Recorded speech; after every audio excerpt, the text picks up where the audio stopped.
Is this like the casual banter? Just Yeah, this is because we're super friends. that's right. We need to High have our five. super friendly banter. They say just before an That's right. awkward Yeah, silence. we've said everything we came to say. That's I've it. I've watched the pre-roller podcast. They don't seem to like each other very much. How do you even do this? Why they 5 torture years. themselves? 5 years later. It's all that sweet subscription rolls. That's right. Kept them together. Oh, that's a good place to get into. And we are live. The adult beverages are poured. The kids are asleep. Welcome to New Dad Gaming, a show about fatherhood, gaming, and new fathers figuring out their gaming lives. My name is Trevor, and I have a 6-year-old and a 4-year-old. And I'm Jeff. I have an 11-year-old and an 8-year-old. Well, Jeff, the kids done did it. They did it. They went too far. Oh no. They pushed. Oh, And there's no video games for the week. they It's didn't outta call your here. bluff. You didn't call your bluff. They're like, nope. I That's it, eh? I grabbed the consoles and I threw it out the back door in a fit of rage. None of this. Yeah, Wow, what happened? there's a couple factors. So we've talked the last couple episodes of the reality of the pandemic. Yeah, absolutely. It's rough out there. Yep. There's nowhere to go. They're home way too much because like certain things are closed. We can't take them out anywhere. So it's like there's going to be more screen time. Fine.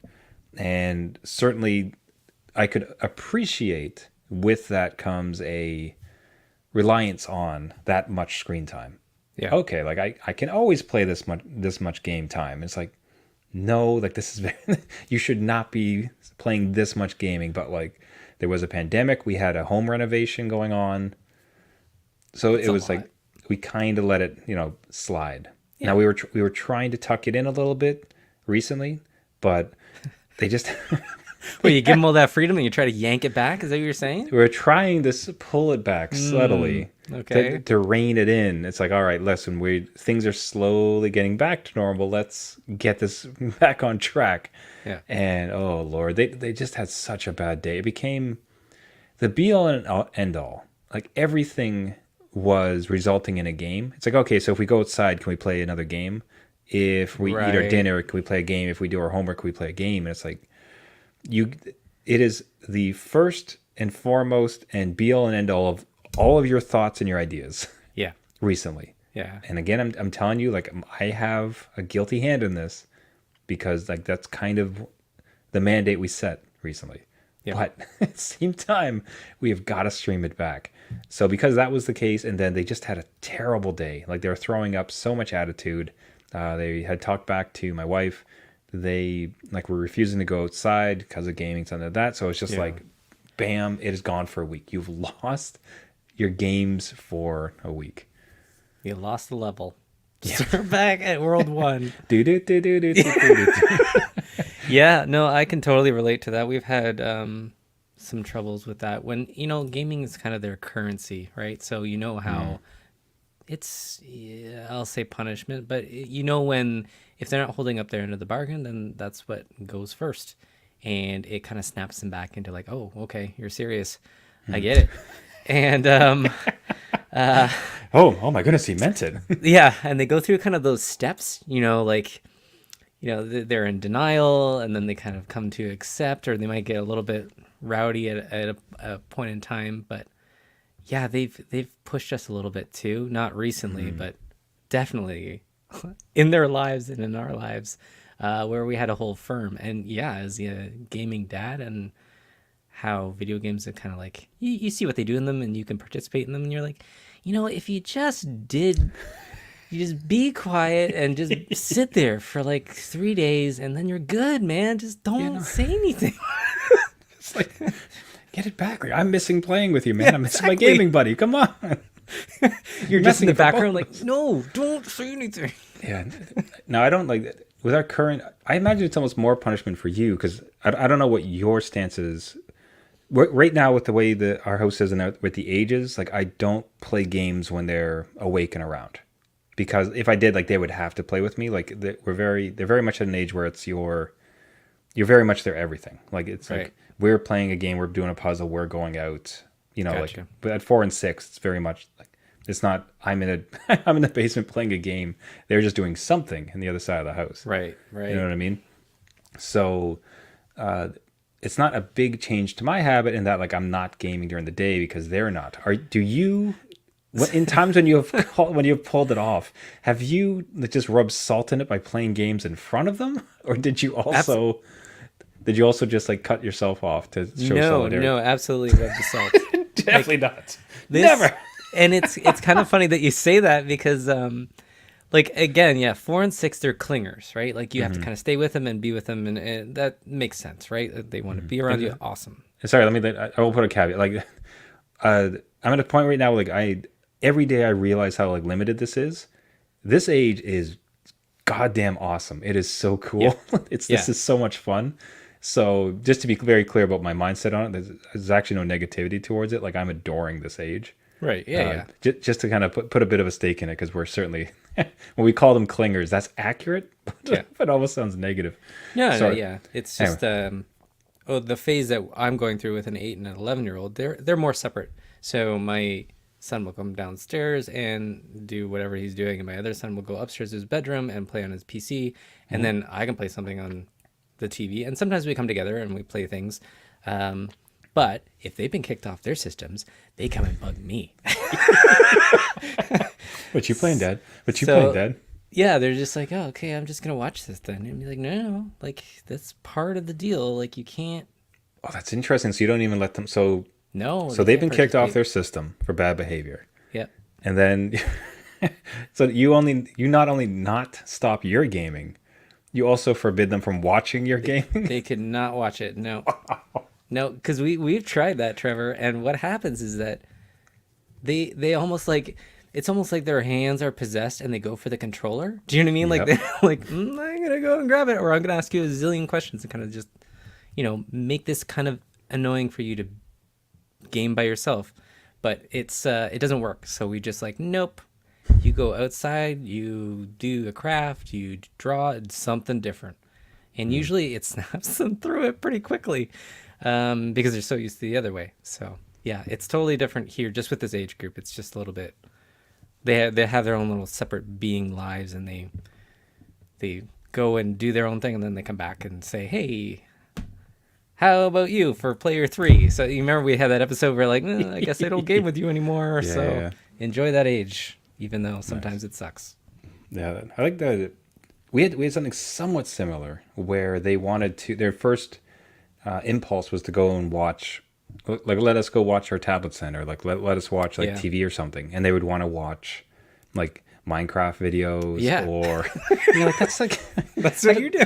that is just one step removed. No, like that is also off limits. Like no screens. Like for the first part today, it was just like nothing, no TV, no tablets, and like nothing. And you're definitely off your game. So it's just be bored and figure yourself out. Yeah, yeah. And hold firm. I think there's I do like the outsized benefits to pulling it off. It's not so much like just punish your kids for no reason to get it in, but if you do stand firm and have a limit, I find that for weeks afterwards, when you mention it's like, if you don't stop, I will do X, Y, and Z. Yeah. Like if you continue with this action, there'll be this consequence. Like their memory isn't goldfished yet, so they're like, "Oh, oh, that's right. He said that before, and he did it. Oh And no, he meant it. Oh no. Oh no. Yeah, yeah. You kind of, and I'll be the first one to admit that I will be the weak link. So if they keep asking me stuff, I'll get the puppy dog eyes and be like, okay, well, maybe I don't know. Let's see. So yeah, I have to stand firm. It's on me to do that in our household. So. God, that'd be. I could imagine that because it'd be the kid would come. It's like, oh, I just want to really play a game, and you're like, I'm a gaming dad. I know. I always wanted to really play a game. Yeah, I hate and being this guy. They'll go right for you. They'll be like, I really wanted to play Player 2 with that new game that you wanted. You could just totally. They're very manipulative. They know how to get to me. They know how to push your buttons. Absolutely. They probably listen to this podcast and they know exactly how to get to me. They know the Jeff cheat code. That's good. Now you can enter this cheat code on a gaming peripheral I've been looking at recently, and I suppose I kind of need your help talking me out of it, or Gaming Dad support to go ahead and get it. So here's the thing. I've been on a previous episode. I mentioned I'm playing through Final Fantasy 12. I have a time limit. I have until mid-February till that game goes away. TikTok. So I want to get it done. Yep. So I'm back in it, enjoying it. It's been fantastic. But it's very grindy. There's not a lot of thinking to it. Like to the point of enjoyable, like which I kind of like. I had the same type of experience with some other like space sims. Yeah. But it's kind of nice to like listen to podcasts and stuff. But instead, I thought would be nice is to be in a different part of the house, or like I'd like to be beside my wife, like in bed or like in the couch or something, just in the proximity. And with Game Pass, there is that mobile gaming. Right. So you can stream it either from your console, particular games, or you can stream it from the cloud. And I have, in the past, connected my Xbox controller to my iPhone to my iPad. But Okay. Wow. I've tried as many angles as possible because I like that the flexibility for gaming. I think is really important for gaming dads because your time is limited, your circumstance is ever changing. Because, okay, the kids are throwing a fuss going to bed tonight. I can't leave the bedroom because I got to be near their door in case something happened. Or they had a nightmare and I want to provide support, so I want to be here and help them. Right? So the flexibility as far as, okay, I'm going to game in this room, I'm going to game over there, and I'm going to continue, or in this TV, or I'll lift up the console and move it here. Flexibility, I think, for gaming dad is really highly rated, very beneficial. Yeah. And so Game Pass and being able to play on mobile devices, like I've tried to find the right mix of it, but even with, I don't know if you've tried it with PlayStation or even with your Game Pass trials, but like having an iPad on like your lap and then like a controller here, and then you have to connect it with Bluetooth and resync it, which by the way never works properly. Right. Yep. There's just enough steps that it doesn't quite work. So the thought was, if there's a product made specifically for an iPhone, which I had, called the Backbone One. Okay. And it's got like a little charging port, and you just like slam it in. The thing just uses the batteries of your phone, so you don't have to like have extra batteries or even charge it. Do that, bam, it works with Game Pass, so it streams. Okay. And that I could just have. So it's like anytime I'm going to do this like streaming of gaming, or even like some, Apple Arcade style stuff, slam it in, play, away I go. I support. I don't think I'm going to talk you out of this. Hooray! That's why I like this show. That's why we survived as a podcasting couple, Jeff. Yeah, no, I think that's and that was a good way of putting it, because I think that's something that Nintendo Switch kind of found out, that people want just that flexibility to game anywhere, right? It to a certain point. And I have tried, I think on the PS4, streaming a PS4 game into my iPad with a controller, and the controller is Bluetooth or whatever, so it can reach to wherever the system is.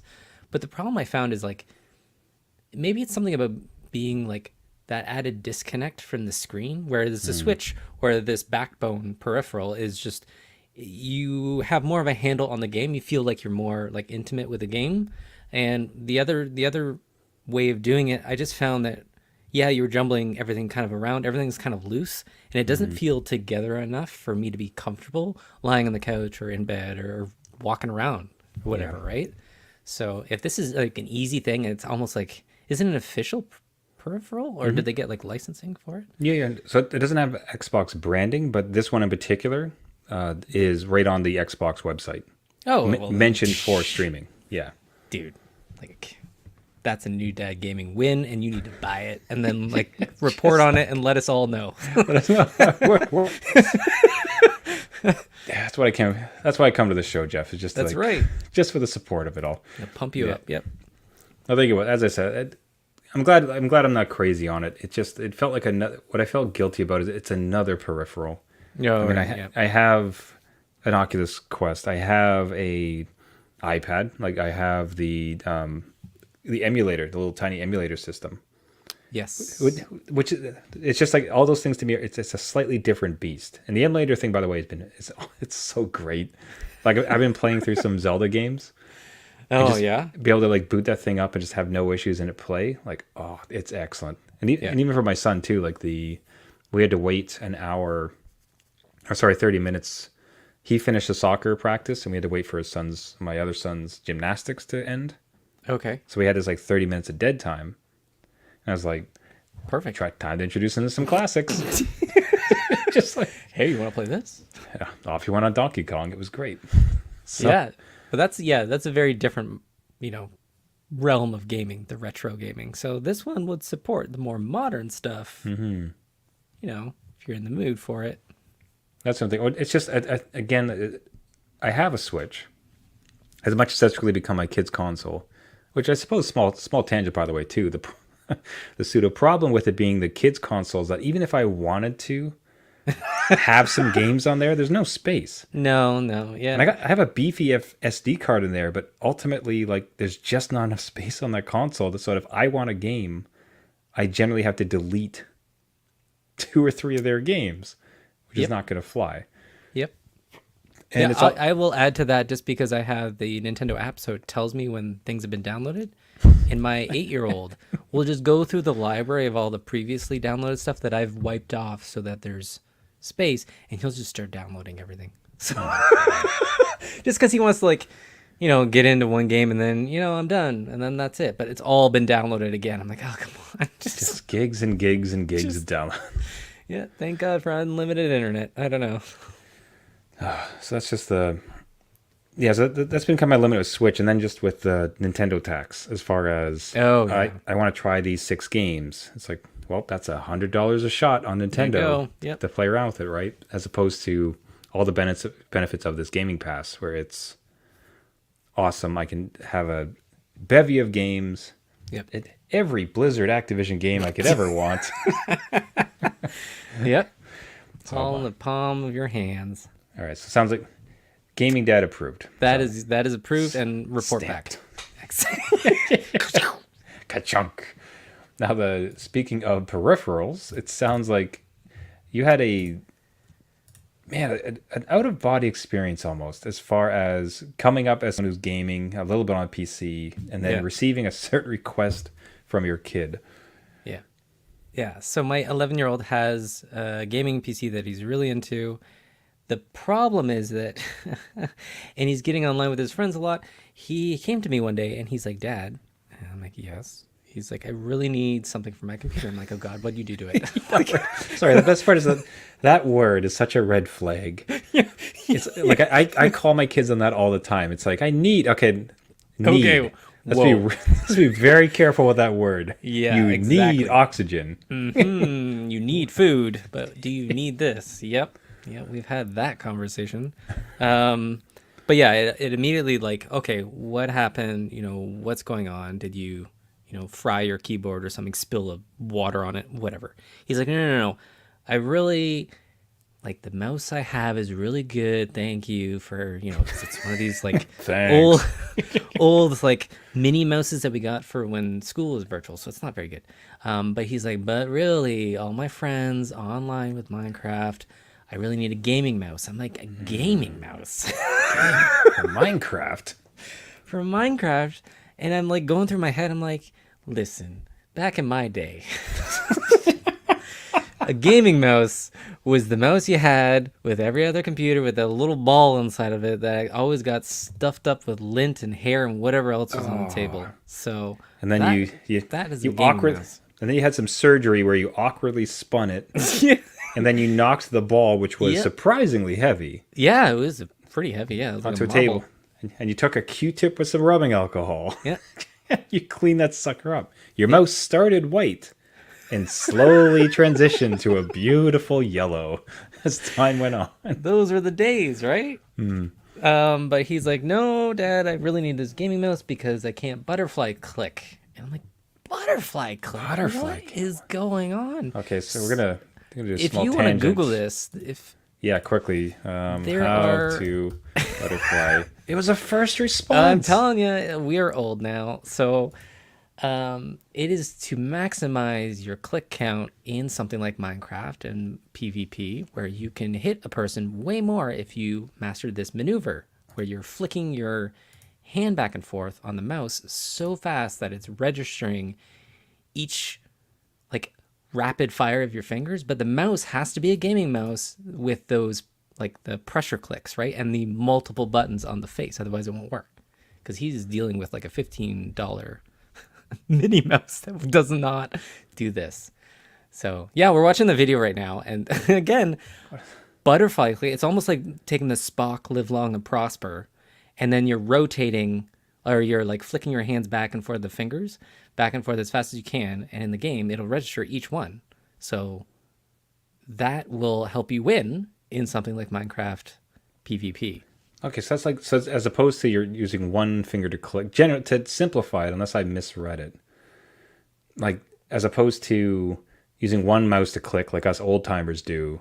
Yeah, you're doing. You got your two fingers, You're just alternating, tippity tappity. Yep. Okay. Oh Yeah. my goodness. Yeah. Wow. Is this like a did it start as a StarCraft thing? I hope it's a StarCraft thing. I don't know, but I am honestly like, maybe that's why I lost a star.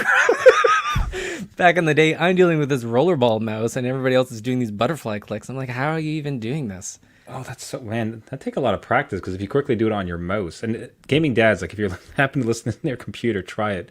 Put your the first two left, I'm trying to think of how to describe it.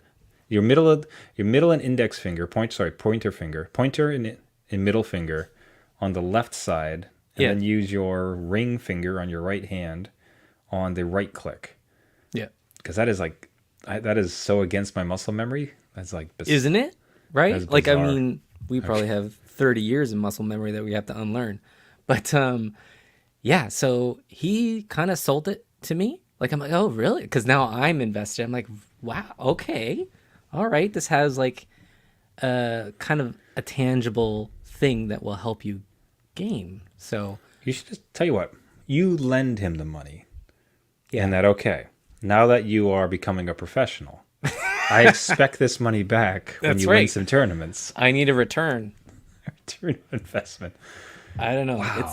It was a lot. I kind of threw me for a loop because I'm like, am I so out of touch? Like, I did not know. But then I'm into the researching, the DPI of the mouse and like wired or wireless and laser or optical. And like, okay, like this gets really deep into it. So we're looking at gaming mice or mouses. And I will report back on what he gets and how it's helped him. Maybe I'll do a before and after video just to see, because I Yeah. swear, like he's on YouTube already, like we're doing right now, just looking at different ways to click and how to master those techniques. And he's pretty good at looking at something like this and just having it down in 5 minutes. So Oh man, yeah. Please, you have got to. Please, for this, my sake, the sake of the listeners, record the difference. I want to see I mean, if it's notable. absolutely, because like the video again we're watching, there was a counter there, and it was he was doing 22 clicks per second, which is insane. Like that is a lot of clicks per second. So, yeah, that is- yeah, we'll see. I don't know. Pro, here we come. That's right. Give me some money. Now, in addition to buying your kid mouses, you yourself are going to be looking to buy a game coming up. And it sounds like this is something that you treat yourself to kind of once a year, like a big title. Yeah. And the question for you is, if you had to buy, if I understood your question, and correct me if I'm wrong, I treat myself to one big game. Right. So which game is not going to go on sale? Right. Right? Exactly. Yes. Okay. Yeah. There's quite a few coming out in February. We have Horizon Forbidden West. We have Elden Ring. We have Dying Light 2 if you're in it for 500 hours. Destiny 2 has an expansion, a couple indie titles in there. So it's busy. And if I'm going to treat myself to one full release game, I don't want to spend $80, $90 and then in a month or two, like a Ubisoft games goes on sale for 50% off, right? So I want to like put my money where something will hold its value for a long time. Like Elden Ring or Horizon Forbidden West might be about, 6 months before they even see 10, 15% off. So I will buy one of those games knowing that they will hold their value a little bit longer versus some of the other ones, which I think are more prone to half off in almost a couple months. Like I can wait on something like that. That's not a problem, especially with time. We're just can't buy them all anyway, just with the time I have. But if I'm going to brand new game, kind of like that, almost I refer to it as like the Nintendo purchase because it's full price, like it's never gonna go down. One of those two games is what I'm gonna go for. But I will like recommend to like new dads out there that are not sure which one to buy. Just think about which one is actually gonna go on sale in maybe a month or two, right? And then that way you're saving some money, and really you're not missing out on too much unless you have that FOMO of the spoilers online or whatever. But you can always get rid of that. So that is my advice. So so have you made a decision yet? Which one you want to purchase? I have not. Because some of them have like pre-order bonuses too. I'm like, oh man, I have to make the decision soon because these are coming out. So I have not made one yet, but I'm leaning towards Horizon because it is one of those I've really enjoyed, and I know what's there. Whereas some of the other ones, it would be jumping in kind of to a new experience that I'm not sure if I like or not. So Horizon is one I'm leaning on. Yeah, that one was just so good. It'd be hard to. For the kids sure. Can play that one. The kids can play that one. All right. Well, that's Right? just. I think I sold it to myself right now. Yeah, I think you just answered the question because. Robot dinosaurs. I mean, they can play that. They were playing the original, so a little bit difficult for them, but they can get a handle on it. Yeah, it's such funny calculus that we run through, Right? as gaming dads, where it's just, it's bad enough when your kids want it. It's like, oh, I want this game. And you're like, if I hold you off for 3 months, I'm pretty sure it'll be 50% off. Yeah.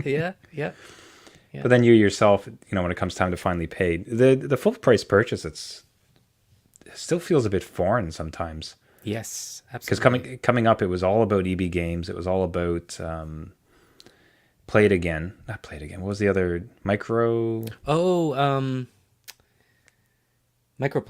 Microplay. Thank you. Microplay. Yeah. Right. Like my entire gaming life up until post college was always used games. I don't think I bought a single new one.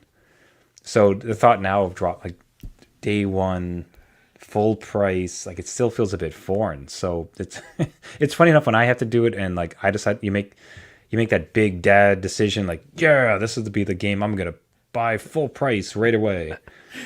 And also just trying to fight it with your kids around like, oh, I want it so badly. Like, Yeah. And I could have totally vouched for that used game purchase. Like one of my favorite games of all time was picked up used, and it was Final Fantasy VII. I got that like from it had a cracked jewel case from a friend, and he bought it at like Blockbuster because those were like gold mines for used games because they would rent them out however many times, and then they would have that shelf of like the ones that like lost the cases or like that game was kind of like going away to make space for a new one, and they would have that whole shelf of just used games that you could go in and be like, yeah, I'll pay 75% less for something with a Blockbuster case on it and like no case, do you know what I mean? Or like a sticker that's like over the character art or something. So oh, the Blockbuster. Yeah, the best one they just didn't have art in. It was just a Blockbuster case. Yeah. It was like it crudely written by some 16-year-old who didn't want to be working there that day. Yeah. Final Fantasy. I don't know. Yeah, they always had to open it and like check. They'd be like, yeah, I guess it's the right game. It's right. Yeah, there's a game in here. Let's go for it. Yeah, that's good. Here's a free popcorn or a free rental for the next time. That'd be pretty sweet. I could go for some of that. Yeah. Alrighty, so that's yours to report back on how All right. your decision, but it sounds like Horizon Forbidden West, and it'll just be a matter of if you buckle and end up getting the pre-order or not. At least We it's a both have safe something bet. to buy and report back There we on. I go. think that's a good balance. That's a good balance, and that's a good show. And that's a great place to wrap it up for the week. Everybody, thank you so much for listening. This has been New Dad Gaming. If you'd like to get a hold of us, you can find us on Twitter and our website. On Twitter, we're at New Dad Gaming. On our website is newdadgaming.com. Do you have your own stories of finding Blockbuster gems and bringing it home, or convincing yourself for a one-time full-price game purchase? Have you had any luck with some peripheries or the game streaming with the Backbone? I'd really appreciate hearing about that. So I'd love if you'd reach out. If you like the show, you can subscribe on all the major podcasting networks. So you can find us on iTunes, Spotify, Google Play, Stitcher, anywhere where you get your podcasts. This year, as we launch into it, we are really trying to grow the show and reach out to as many gaming dads as possible. What really, really helps is sharing the show. Share a tweet, share a clip that we send out, subscribe to the show, and really what helps is a rating and a comment. If you can take a moment and rate and comment on the show on iTunes or Spotify, immensely helps out the show. If you do so, just send us a note. We'd love to feature your name and your comments as well as anything else to shout out on the show when it does. Can't thank you enough for it. Everybody, thank you so much for listening. My name is Trevor. I have a 6-year-old and a 4-year-old. And I'm Jeff. I have an 11-year-old, an 8-year-old, and possibly a pre-order to purchase. But just because he became a dad doesn't mean it's game over. See you next later. week.